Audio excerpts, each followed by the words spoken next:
Bismillahirrahmanirrahim. Assalamu alaikum student. Today I am going to solve exercise 8, a question of Oxford Mathematics T1 8th edition. Before starting this question, I request you please subscribe my channel and press the bell icon button. Let's start question number 7. There are 120 cars in multi-story car park. 30% of them are blue. Find the number of cars which are not blue. अब इस question में जो हमारे पास values दी गई हैं वो हैं percentage blue car की, वो है 30%। और जो ब्लू कार नहीं है वो कितनी होंगी, 100% टोटल वैल्यू होती है, तो उस 100 में से 30% को हम माइनस कर दें तो हमारे पास जो वैल्यू आती है वो है 70%। तो 70% हमारे पास नॉट ब्लू कार हैं। तो आपने कैलकुलेट करनी है number of not blue car, तो वो है 70% ऑफ टोटल कार। तो देखो टोटल कार्स जो है वो यहाँ पर गिवन है, वो दी हुई हैं 120, तो हम इसका 70% ले लेंगे, यानी 70/100। ऑफ का मीनिंग मल्टीप्लाई होता है और ये 120 आ गया है। ज़ीरो ज़ीरो से कैंसिल हो गया है और ये ज़ीरो इस ज़ीरो से, तो ये वैल्यू आ गई 12 टाइम 7, 84। तो 84 कार जो है नॉट ब्लू होंगी। अब हम आते हैं इसके क्वेश्चन नंबर 8 पे। Question 8, a company has 12,000 employees. During a downsizing exercise, 2.5% were retrenched, 50.75% of them had a pay cut, rest were unaffected. Find the number of employees who were unaffected by the downsizing. देखिए यहाँ पर हम सबसे पहले ये जो data यहाँ पर गिवन है वो हम मेंशन कर देते हैं। टोटल एम्प्लॉयज़ गिवन है और यहाँ पर जो परसेंटेज दी हुई है हमारे पास रिट्रेंट एम्प्लॉयज़ की, वो हम लिख लेते हैं। तो वो वैल्यू आ रही है हमारे पास 2.5%।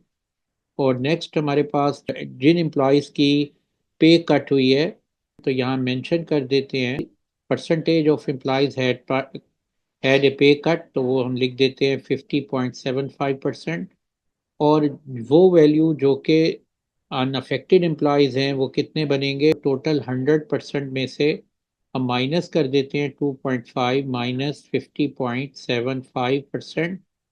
तो ये परसेंटेज वैल्यू हम देखते हैं क्या बनती है। तो ये हम कैलकुलेट कर लेते हैं। ये वैल्यू बन जाएगी हमारे पास 100 माइनस 2.5 माइनस 50.75 और ये वैल्यू आती है 46.75। तो यहाँ हम लिख लेंगे 46.75%। और आपने कैलकुलेट करना है कि वो नंबर ऑफ एम्प्लॉयज़ जो अनअफेक्टेड एम्प्लॉयज़ हैं, तो हम वो कैसे कैलकुलेट करेंगे कि यहाँ पर नंबर ऑफ एम्प्लॉयज़ जो अनअफेक्टेड हैं उसको 46.75% है और ये 46.75% टोटल एम्प्लॉयज़ का है। टोटल एम्प्लॉयज़ कितने हैं, 12,000, तो यहाँ हम लिख देंगे 12,000। और इसको सिंप्लीफाई करते हैं तो ये वैल्यू आ जाएगी 46.75/100 मल्टीप्लाई 12,000। और यहाँ पर 2020 से कैंसिल हो जाएंगे। अब इसको हम सिंप्लीफाई कर लेते हैं तो ये वैल्यू आ जाएगी 46.75 मल्टीप्लाई 120। तो ये आंसर आता है 5,610। तो 5,610 एम्प्लॉयज़ जो हैं वो अनअफेक्टेड हैं, ये हमारा आंसर है। Question 9, find the value of each of the following. Part A 0.8% of 4.5 metre. तो पार्ट ए में देखें हमने 0.8% लेना है 4.5 मीटर का, तो इसको मैथमेटिकली हम कैसे लिखेंगे, यहाँ पर 0.8 लिख देंगे और परसेंटेज का मतलब होता है 1/100, तो 0.8/100 हो जाएगा। ऑफ मीन होता है मल्टीप्लाई और ये वैल्यू आ गई मल्टीप्लाई 4.5। अब हम इसको सिंप्लीफाई कर लेते हैं तो यहाँ पर नोट करें कि ये वैल्यू बन जाएगी 0.8 मल्टीप्लाई 4.5 डिवाइडेड बाय 100। तो ये आंसर आता है 0.036। तो ये आंसर आ जाएगा 0.036 मीटर। और पार्ट बी है कि 111 4/5% ऑफ 24 kg। तो इसको भी हम मैथमेटिकली जो स्टेटमेंट है इसको हम कन्वर्ट कर लेते हैं। यहाँ पर 111 4/5 को हम मिक्स फ्रैक्शन से इम्प्रॉपर फ्रैक्शन में कन्वर्ट करते हैं। तो 111 को 5 से मल्टीप्लाई करें, 555 होगा, 4 ऐड करें तो 559 आ जाता है। तो ये वैल्यू हो गई 559/5। इनटू परसेंटेज का मतलब होता है 1/100 और ऑफ का मीनिंग मल्टीप्लाई और ये 24 kg। तो इसको हम सिंप्लीफाई करें तो ये हमारे पास वैल्यू बन जाएगी 559 मल्टीप्लाई 24 डिवाइडेड बाय 500। तो ये आंसर आ जाएगा 26.83 kg, 26.832 kg। तो ये हमारा आंसर आ गया है। इसी तरह पार्ट सी है। पार्ट सी में है 312.5% ऑफ 70। तो इसको भी हम मैथमेटिकल फॉर्म में लिख लेते हैं। तो ये वैल्यू होगी 312.5। परसेंटेज का मतलब होता है divided by 100, of mean multiply into 70। तो इसको हम सिंप्लीफाई करते हैं तो ये वैल्यू हमारे पास आ जाएगी 312.5 मल्टीप्लाई 70 डिवाइडेड बाय 100। तो ये आंसर आ जाएगा 218.7, 218.75। आप इसको वैसे भी सिंप्लीफाई कर सकते हैं, ये ज़ीरो ज़ीरो से कैंसिल हो जाएगा और ये आ जाएगी वैल्यू 312.5/10।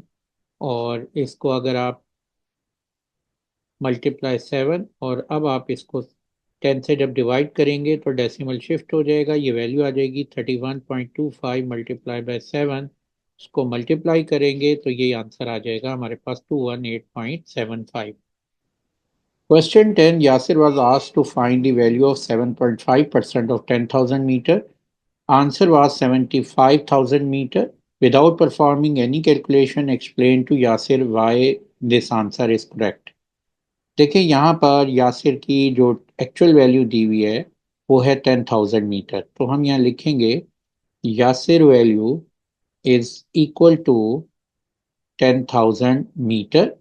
तो ये जो 10,000 मीटर है ये वैल्यू किस पे है? ये 100% पे है। तो 100% वैल्यू जो है वो किसके इक्वल आ रही है? वो आ रही है 10,000 मीटर के इक्वल आ रही है। तो जब 100% 10,000 के इक्वल है तो 7.5% वैल्यू जो होगी वो क्या होगी? इस 10,000 से स्मॉलर होगी। 100 पे जब 10,000 है तो 7.5% value must be smaller than 10,000 metre. तो therefore Yasir answer is incorrect. तो ये हमारी एक्सप्लेनेशन हो गई है। अब हम आते हैं नेक्स्ट क्वेश्चन पे। Question 11, sucrose is a compound produced naturally in plants from which table sugar is refined. It has the formula C12H22O11, which means 12 carbon, 12 22 hydrogen, 11 oxygen atom. Find the percentage of hydrogen from the compound. देखिए यहाँ पर ये हमारे पास formula दिया हुआ है एक organic compound का। तो हम यहाँ पर इसके पहले फार्मूला लिख लेते हैं कि क्या फार्मूला दिया हुआ है। वो है C12H22O11। अब आपने परसेंटेज फाइंड करनी है हाइड्रोजन की, परसेंटेज ऑफ हाइड्रोजन एटम। तो ये इक्वल होगी number of hydrogen atom in compound divided by total atom in compound multiply by 100। देखें जब भी किसी वैल्यू की परसेंटेज लेनी है उस वैल्यू को आपने न्यूमरेटर में रखना है और जो इनिशियल वैल्यू है वैल्यू से आपने डिवाइड करना है और मल्टीप्लाई क्या कर देना है? 100 से। तो जब आप 100 से मल्टीप्लाई करेंगे तो ये वैल्यू परसेंटेज में कन्वर्ट हो जाएगी। यहाँ पर हम टोटल एटम देखें कितने बन रहे हैं। तो टोटल एटम इक्वल हैं। यहाँ पर कार्बन के 12 हैं, हाइड्रोजन के 22 हैं और ऑक्सीजन के 11 एटम हैं। तो ये टोटल एटम हमारे पास आ गए हैं 34 प्लस 11, ये वैल्यू आती है 45। तो यहाँ पर हम लिखेंगे हाइड्रोजन की वैल्यू है एटम्स की 22 out of 45 atom multiply by 100। तो यहाँ पर ये वैल्यू बनेगी 5 टाइम 9 इज 45, 5 टाइम 20 इज 100। तो इसको सिंप्लीफाई करें तो ये वैल्यू आती है 440 ओवर 9। तो 440 को 9 से डिवाइड करें, 9 टाइम 4 इज 36 और 8 आ गया है, 9 टाइम 8 इज 72 और हमारे पास ये वैल्यू बन जाएगी 48, 8/9%। और ये हमारा आंसर आ गया। इसको हम डेसिमल में भी लिख सकते हैं। तो अगर हम डेसिमल लिखें यहाँ पॉइंट लगाएंगे, इधर भी पॉइंट मेंशन कर दें, इधर ज़ीरो आ जाएगा और ये 9 टाइम 8 कितना आ जाएगा 72, फिर यहाँ पर 8 आ जाएगा और फिर 9 टाइम 8 72। तो ये वैल्यू आपकी बन जाएगी 48.88 और इसको 3 सिग्निफिकेंट फिगर में जब लिखेंगे तो साथ वाली वैल्यू 5 से ग्रेटर है। तो ये वैल्यू आ जाएगी 8 जो है 1 इंक्रीज हो जाएगा और ये वैल्यू हो जाएगी 48.9%। तो ये हमारा आंसर आ गया है।